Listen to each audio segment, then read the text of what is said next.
morning, Ignatius. Hi, good morning. How do you do? We're fine, thank you. Good, good. What It's about good to see you. I'm very well, thank you. Good to see you too. Yes. You have such positive energy. Do I? Thank Yes. you. And I hope that erupts around you as well. Yeah. Yeah, it's great energy. Hi, good morning, Africa. Welcome to SciTech right here. Bonjour l'Afrique et bienvenue dans SciTech sur Africa News. Le prochain équipage de la Station spatiale internationale a effectué ses derniers entraînements cette semaine au centre d'entraînement à la Cité des Étoiles en Russie. Le commandant du Soyouz, Anton Skaperov, et les ingénieurs de vol Scott Tingle de la NASA et Norishige Kanai de l'agence japonaise d'exploration spatiale posent ici. Je vous propose d'écouter l'ingénieur de vol Scott Tingle.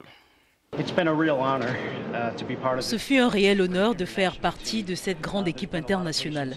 Il y a eu beaucoup de patience et beaucoup de travail avec tous les partenaires internationaux pour que tout cela fonctionne et pour mettre en place ce quelque chose de fort d'ici près de 20 ans jusqu'à ce qu'il soit nivelé. Nous avons beaucoup d'entretiens à faire et des choses à mettre en place.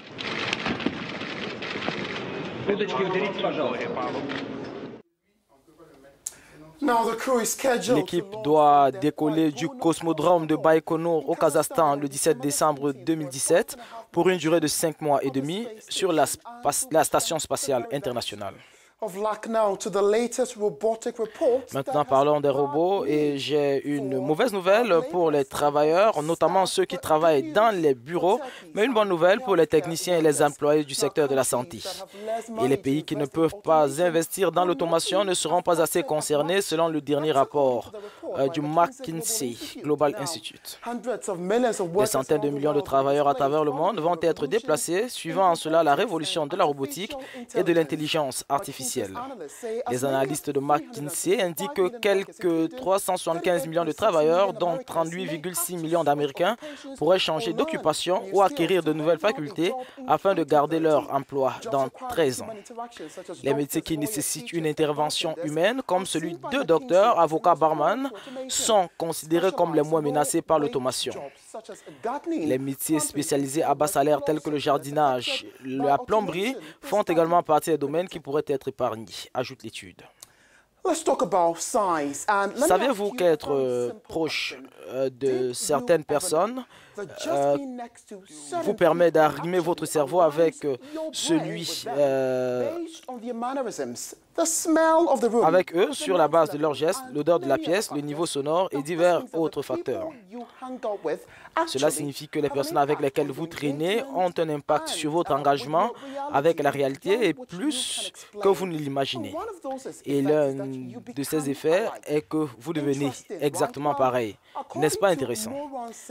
Selon Morgan Cerf, un neurologue de l'université de Northwestern qui a étudié le processus de prise de décision sur plus d'une décennie, la meilleure façon de maximiser la joie n'a rien à voir avec les expériences, les biens matériels ou la philosophie personnelle. Ces recherches ont abouti sur le fait que quand deux personnes sont en compagnie l'une de l'autre, les ondes de leur cerveau commencent à se ressembler. Une étude des spectateurs de films, par exemple, a montré que les bandes annonces les plus attractives ont produit le même type de modèle sur les cerveaux de gens.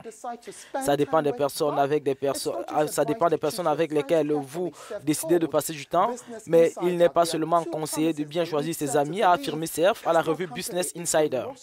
Il y a deux prémices qui l'ont conduit à croire que la compagnie personnelle est le facteur le plus important d'une satisfaction à long terme. La première ou le premier prémisse est que la prise de décision est fatigante.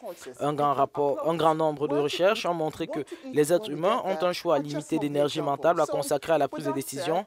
Enlever vos habits, trouver un endroit, décider quoi et où manger sont juste un exemple. Cela dit, identifiez patiemment des personnes dans votre cercle rapproché et choisissez toujours ceux qui vous inspirent la grandeur. C'est tout pour SciTech. Je vous retrouverai mardi prochain, le Morning Call.